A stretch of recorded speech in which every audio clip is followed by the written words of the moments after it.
महाविकास आघाडीत लोकसभेला सांगलीच्या जागेवरून जसा वाद झाला तसाच वाद आता विधानसभेलाही उफाळून येण्याची शक्यता आहे। कारण विधानसभेच्या जागा वाटपाआधीच ठाकरेंच्या शिवसेनेनं सांगली जिल्ह्यातल्या 2 जागांवर दावा ठोकला।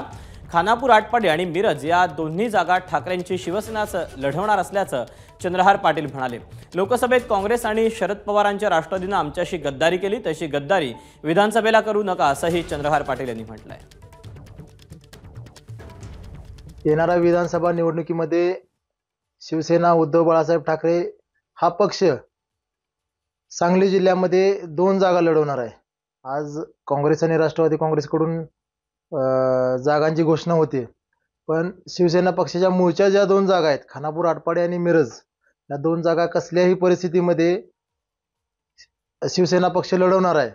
आणि ज्या पद्धतीनं लोकसभेच्या वेळेस काँग्रेस आणि राष्ट्रवादी काँग्रेस पक्षाने जी गद्दारी शिवसेना पक्षाबरोबर आणि महाविकास आघाडीबरोबर केली, ती जर भविष्यात जर त्या पद्धतीने प्रयत्न केला तर ह्याची किंमत तुम्हाला संपूर्ण महाराष्ट्रामध्ये मोजावी लागेल। एबीपी माझा, उघडा डोळे बघा नीट।